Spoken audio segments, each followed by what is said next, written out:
So, my dear students, today we will be studying about chapter number 9, data handling, which is a chapter for your second term. And let's hope that you will do well in the examination and also in your life. So here it comes like data handling. So we have to know what exactly is data handling. There are two terms here. There is one term is called data, and then the other term is called handling. First, we have to know the first word, which is data. And what is a data now? Data is the collection of number gathered to give some information. So whenever we collect some numbers, that is called data. Okay? So for example, if there are 10 students in a class, and now I want to know how many students wants to have apple, how many students wants to have apricot, how many students want to have orange. Then we collect these things in a number. This number is for orange, this number is for apple and all that. So that number which I'm collecting is called data. So data is the number which we collect. So there are two types of data. There is one type is called primary data, and then you have the secondary data. The primary data is that data which you go and collect directly from the market, by yourself. You involve yourself in collecting the data. That is called primary data. Then the secondary data is you read a book and then you know something about these numbers, collection and all that. That is called secondary data. And then you look into a magazine and you gather some information. That is secondary data. So this, anyhow, whatever the data is, primary or secondary data, we collect them. So this is called data. Data is, first we collect the data, we go to the place and collect the data, and then we record it. Record, how you record? Record in the form of, you as a student, you have a pen and a paper, and you note down this whatever you are collecting the data, that you note down in your notebook. That is called recording, no? Or else you go and make pictures. Or else you record this in a tape recorder. That is also recorded. So whatever you do, in regard of collection, and then you place it on a paper or in any other form of electronic media and all that is called record. So once you record the data, and then you organize them, in certain order or method. That means, how you organize. You organize in the form of a table. You organize in the form of a picture. You try to show this data to other people, or for yourself also, no? Or for your class. You want to tell something about these numbers. Then you represent them in the form that that you organize in a certain manner. How you organize, how you record and all that you will know in your exercises. Solving of different questions given in textual exercises. The textual exercises will give us the different ideas about data handling. Handling means how to use your hand in order to collect this data, no? So that is handling, no? In handling you have, first you collect, then you record them, and then you organize them in a certain manner, no? So that is how these different stages of collecting data, recording a data, and then organizing a data is called data handling. Okay, so now first thing what we have here is table. Table is one form in which you record a data. Okay? And then, in the table, it also is organized. And then, it is also arranged in a systematic order, no? Then you have drawing a pictograph.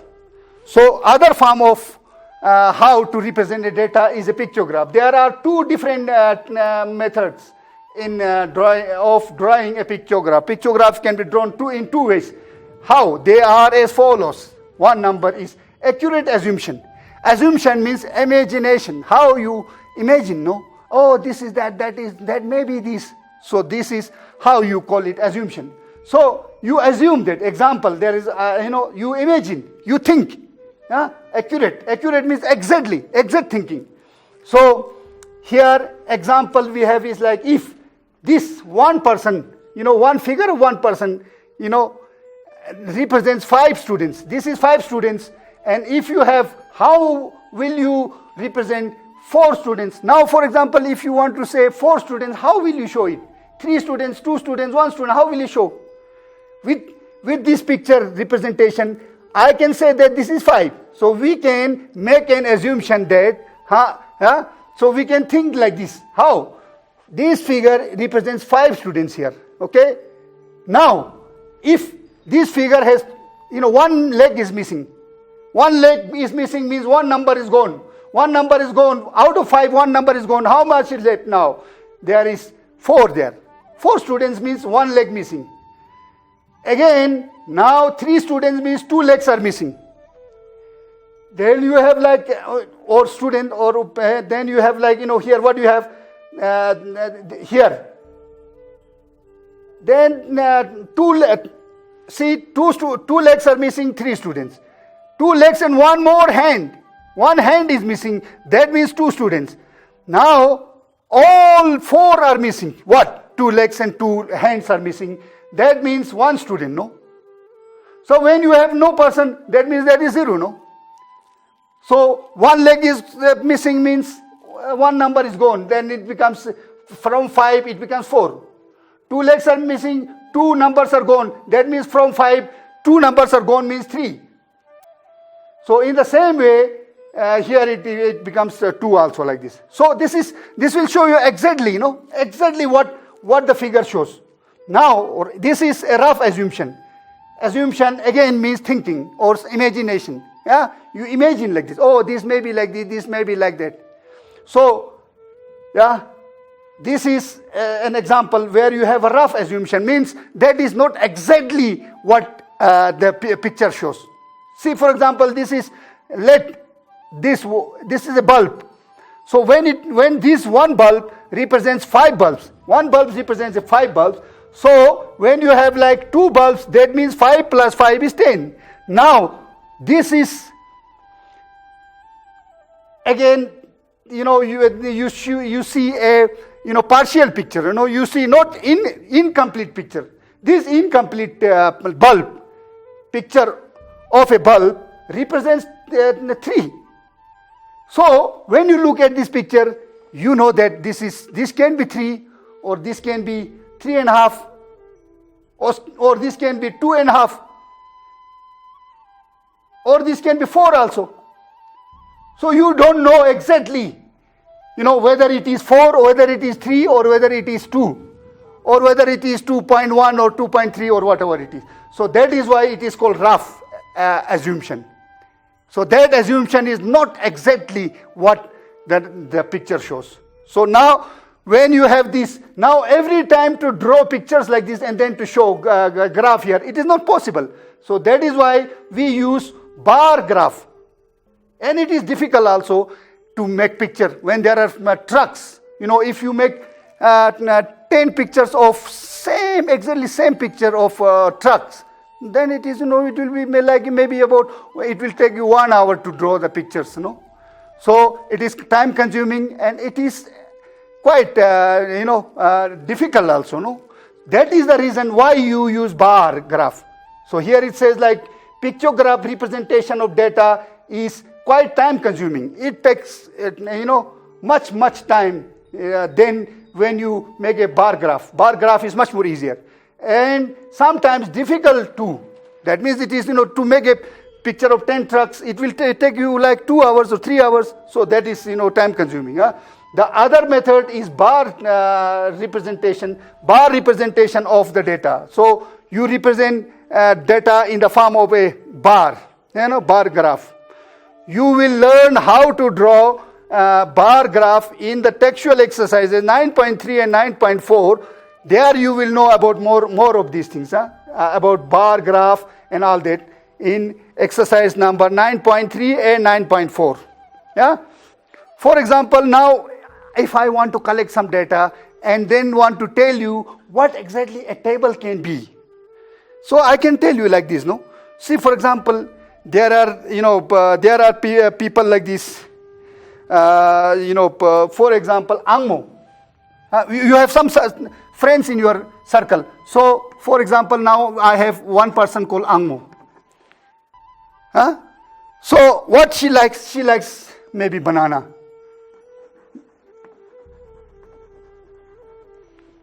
And then she likes apple also.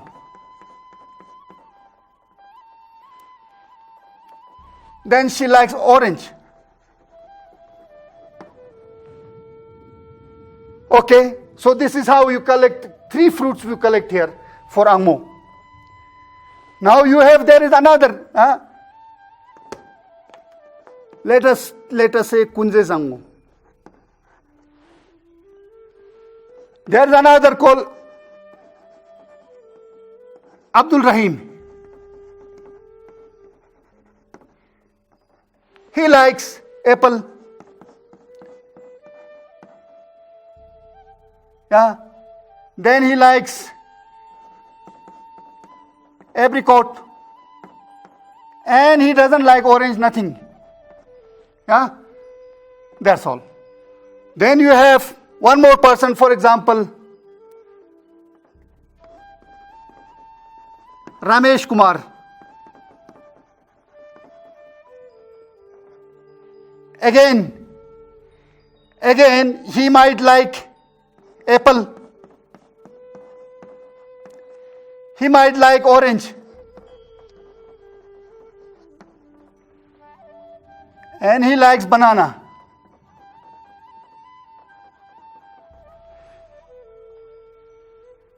So, now when you think about these things, now let us say that there are 3 friends like this, okay?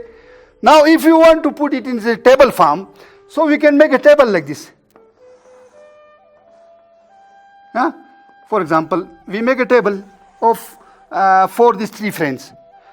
So we can say, this table, how many people like banana? And then we can, do next, how many people like apple? Then you have another fruit, banana, apple, orange. And then you have apricot.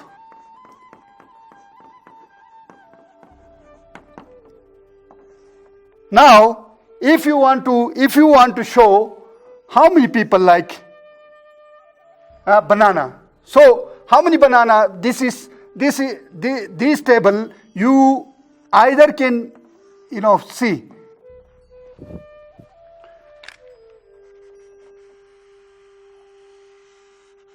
You can make a table in so many different ways. This is one way to make a table, okay?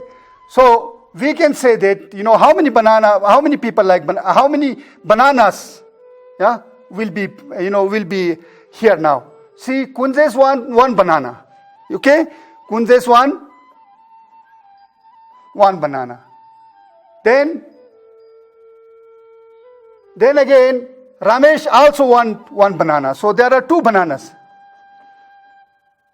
So in a basket, all these things are there. So 2 bananas is gone because this Ramesh want 1 banana, and then Kunzes also wants 1 banana. So 2 bananas are gone. So now when we talk about apple, how many apple are there? Kunzes also wants 1 apple. Okay. Now next, this Abdul also want 1 apple. So there are 2 apples here. Okay. And then when you talk about orange, Kunzes wants one orange. Then you have like Ramesh also want 1 orange. Then you have two orange here. So apricot, when you talk about apricot, who wants apricot now? Apricot here, the only person who likes apricot is Abdul Rahim. So 1. So let us count 1, 2, 3, 4, 5, 6, 7, 8. So One more you have to find out one more. Banana 1, okay. Banana is 2. Then you have apple 1, 2, 3. So we need one more apple here, 3. This is how you make a table, no? Okay? This is how you make a table. Then there are other ways to make a table. Same table, if you want to make in a different way, then you know.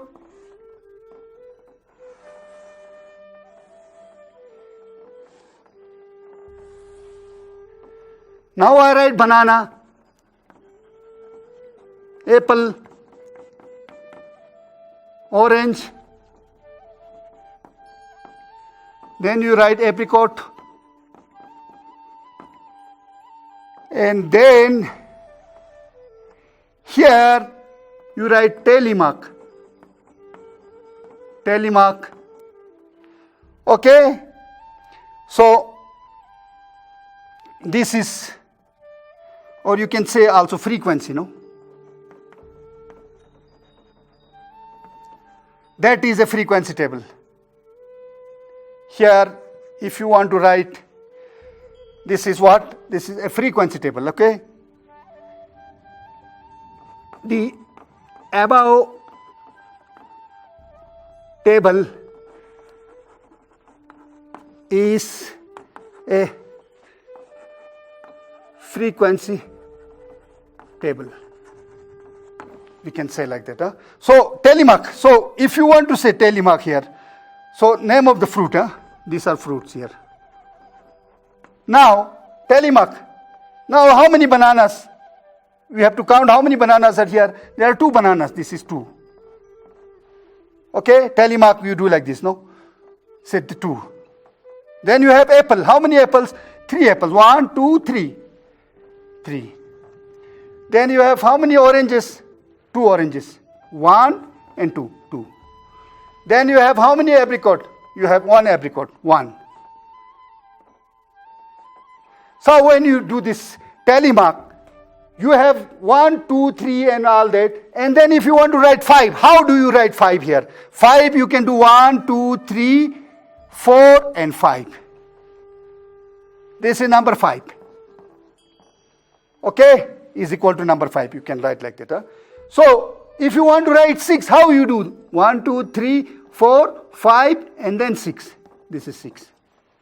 So like this you can do any number. You can show telemark for any number. So there are different ways to make a table. This is one way to make table. Another way to make table is like this. See, if you want to write here, you write here frequency table. Okay? Frequency table. And then you don't need to write this. Because I don't have a space here, I wrote here. Huh? So, the same table, you make it in a more nice way, no?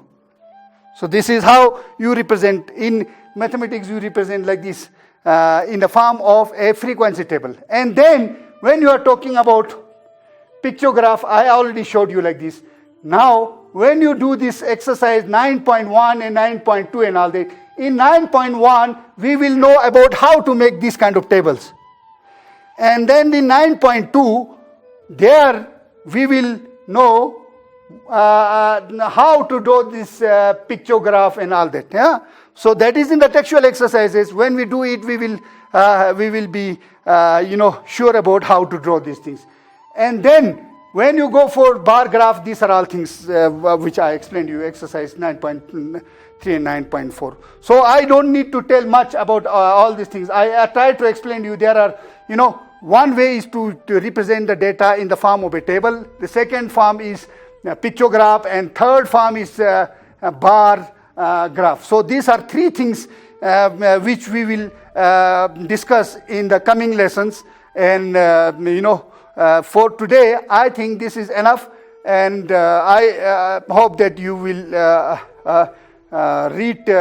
go through this lesson and. When I do the textual exercises, if you have any questions and all that, you can always contact me. My WhatsApp number is given below, kindly contact me whenever you have any queries. So see you again.